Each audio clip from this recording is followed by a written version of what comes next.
Bienvenidas, bienvenidos a este su programa El Sabor del Saber. Y estamos felices porque nos acompaña todo un personaje, Héctor Zagal. Y los invito a que veamos su semblanza.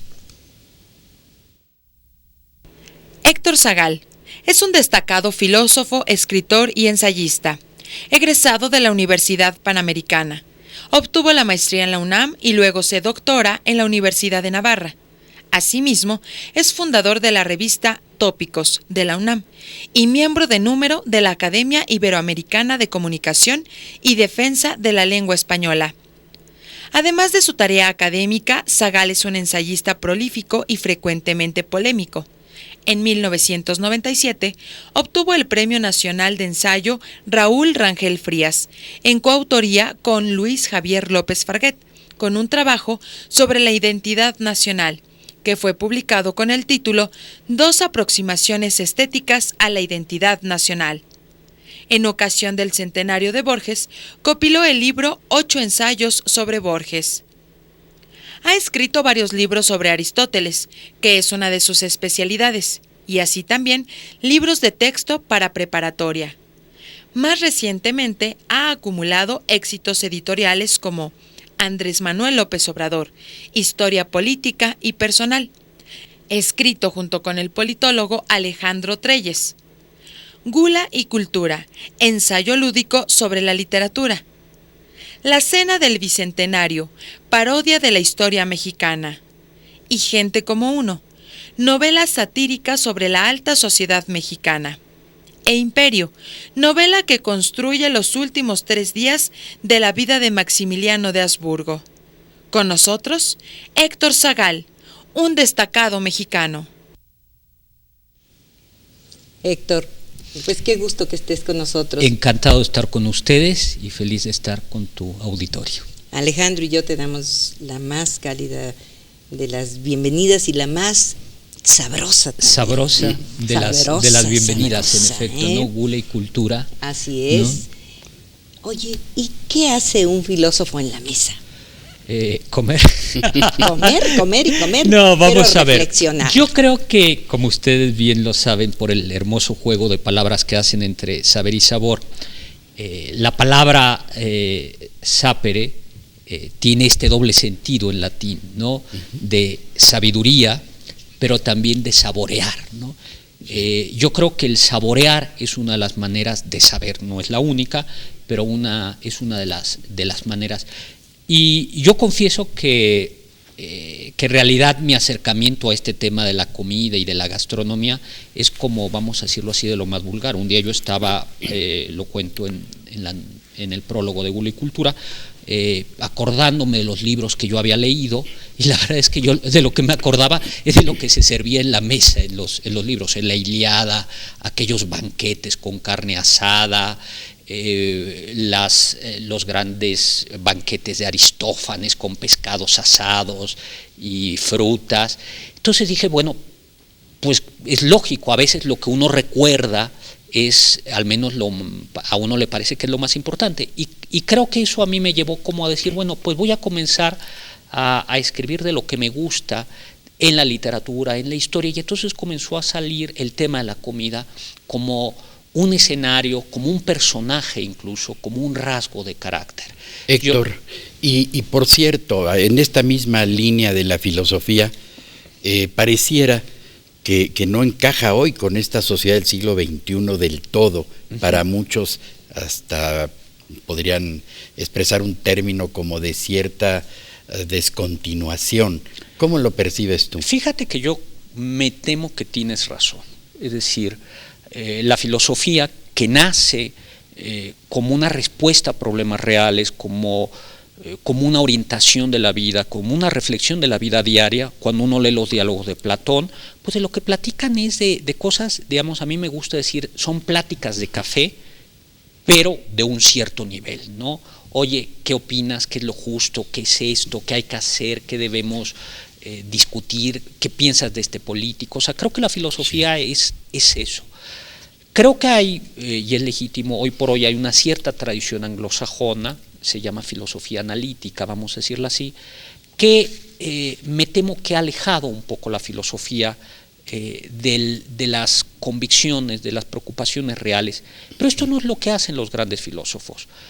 Yo pienso en Aristóteles, y Aristóteles dedica en la Ética Nicomaquea un par de libros completos al tema de la amistad, por ejemplo. Claro, o sea, ¿qué es tener amigos? ¿Qué es ser amigos? ¿Cuántos amigos debes de tener? Por ejemplo, ahí dedica un capítulo muy bonito sobre el amor propio, ¿no? ¿Qué es amarse a uno mismo? ¿Qué es el amor recto? ¿Cómo se debe de amar a uno? Esos son temas de una actualidad impresionante, ¿no? Y lo mismo hace Platón, y lo mismo hace yo creo que muchos filósofos. Creo que entonces los filósofos tenemos, por un lado, sí, que cultivar la filosofía de una manera especializada, pero por otro lado acercarla a la gente. Y me parece que y sobre todo tú, discúlpame, me emocioné porque recordé algo que de tu experiencia como maestro, ¿no? Que a veces sientes que el nivel académico no es así el deseable, y yo pienso que faltaría interesarlos en estos temas que tú estás hablando, que tú estás diciendo, acercarlos. Yo creo que hoy los filósofos tenemos que tener 3 cachuchas al mismo tiempo. Por un lado, la cachucha de filósofo especializado, digamos, de filósofo para filósofos. Sí. Después, esta otra que es bien importante, la de enseñar, ¿no? A mí, yo sigo dando clases en prepa y te confieso que es donde más aprendo. Porque claro, un chamaco de 15, 16 años tiene un deseo de conocer la verdad. Por supuesto también tiene sueño y tiene ganas de tener novia, pero esa es la realidad, ¿no? Entonces es como un reto presentarle los grandes problemas de la vida y pregunta, y hace las preguntas que hay que hacer, ¿no? A mí me parece que dar clases es muy importante. Claro. Y tercero, creo que una tarea de divulgación, de dirigirnos a un gran público, como es lo que ustedes hacen en este magnífico programa. Es decir, hay que presentar la cultura a la mesa, por decirlo así. Como tú lo haces en tus banquetes. Exactamente. Y esa cuarta vertiente sería la de la filosofía en la gastronomía, ¿por qué no? ¿Verdad, claro, Marta? que sí. Por supuesto, que además tiene una larga tradición, ¿no? Claro. Es un problema que siempre le ha preocupado mucho a algunos filósofos, la relación entre filosofía y comida, ¿no? Desde Lévi-Strauss, que escribe Lo crudo y lo cocido, ¿no? Hasta aquellos filósofos que dicen que uno es lo que come, el papel de la dieta. Yo creo que hace falta una filosofía de la comida, vamos a decirlo así. Pues tú la estás poniendo aquí y justo estamos platicando con Héctor Zagal de este tema tan importante, de verdad, querido auditorio. Vamos a ir a una pequeñísima pausa y seguimos platicando con nuestro distinguido invitado.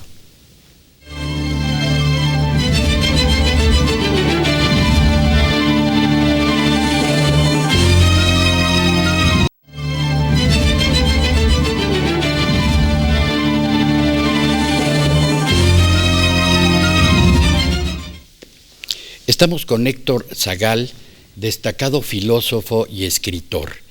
Y en su libro Gula y Cultura hay 2 partes por separado que ahora vamos a unir, que sin duda nos van a apasionar.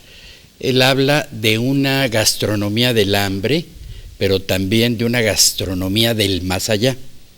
A ver, Héctor, ¿qué nos dices de eso? Bueno, como les contaba, este libro de Gula y Cultura nace de que un día dije, a ver, ¿qué es lo que me acuerdo de los libros? Y entonces me di cuenta que me acuerdo de la comida, y que la comida siempre es constante en todos los grandes libros.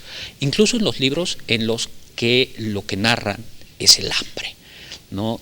Hay un poeta, ahora mismo se me acaba de olvidar el nombre, creo que es Efraín Huerta, que haciendo un juego con esta frase de un sofista, Protágoras, que dice el hombre es la medida de todas las cosas, dice el hambre es la medida de todas las cosas. Y en efecto, el hambre es una de las grandes líneas de la cultura y de las revoluciones. Detrás del hambre, acuérdense la famosa frase atribuida a María Antonieta, cuando el pueblo se levanta en armas, majestad, ¿y por qué se levanta el pueblo?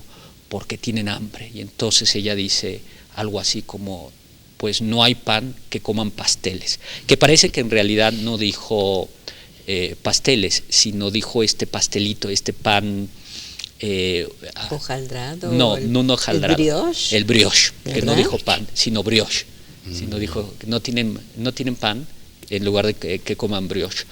Pero hay poemas, hay un poema hermosísimo de Miguel Hernández sobre Miguel Hernández, un poeta de la Guerra Civil, republicano, que después es apresado y encarcelado, y en esta época, después de la Guerra Civil, donde el hambre está en España, su esposa le narra cómo el pequeño niño que tienen, el pequeño hijo, lo único que puede comer es cebolla, ¿no? Entonces es esa idea de, y entonces él va escribiendo un poema tristísimo, además, porque es un bebé que lo único que puede comer es cebolla. Hay otro poeta, otro cuentista por ahí, ese es un cierto humor negro que se llama El artista del hambre, que es un hombre que justo lo que intenta es pasar hambre, ¿no? Y finalmente llega a olvidar comer, ¿no? Pasan y otros tantos, ¿verdad? Sí. Que también escriben y mencionan en su literatura la comida. Por supuesto, ¿no? Y del más allá, Héctor. Bueno, yo creo que es impensable los seres humanos como uno de los grandes placeres y uno de los grandes, la vida gira no solo en torno a la comida, pero la comida es un acontecimiento muy importante. Lloramos en torno a la comida, reímos en torno a la comida, celebramos. Y quizá el más allá, precisamente en muchos pueblos, la entrada al más allá es a través de un banquete, los banquetes fúnebres que vienen en la Ilíada, pero también en nuestro pueblo, en México, por ejemplo, en los velorios tradicionales se sirven tamales, se sirve pan, es la idea de incluso un acontecimiento triste, o un tecito con su piquete. Así es. La entrada al más allá es a través de la comida. Y en el más allá se suele pensar el cielo o el Edén como un lugar de comida. Al menos en el Islam es frecuente que se piense o se dibuje, por ejemplo, el paraíso como un lugar donde hay ríos de miel y de vino, que por cierto los musulmanes piadosos tienen prohibido, pero precisamente allá ya pueden beber. Y en el cristianismo todas las metáforas son el banquete, desde el banquete eucarístico hasta el cielo.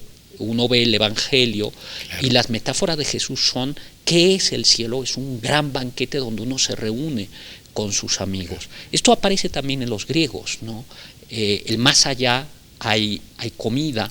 Hay abundancia, no hay hambre. Y en el cielo azteca, que está sembrado de maíz, así lo conciben. En efecto, todo es como constante y es lógico, ¿no? Claro. No podemos pensar la vida sin amigos, sin compañía, ni la vida del más allá, y tampoco podemos pensarla con hambre. Sin comida, ¿verdad? ¿Y qué me dices de las manzanas, que son aquí claro, muy importantes? Es el primer capítulo de Gula y Cultura, porque además fue lo que me sorprendió y dije, muy gratamente, manzanas, por supuesto. Dije, ¿cuáles las manzanas famosas? Bueno, por supuesto está la primera, el Génesis dice que Adán y Eva pierden el cielo por una manzana. A lo mejor aquí tú y yo no estamos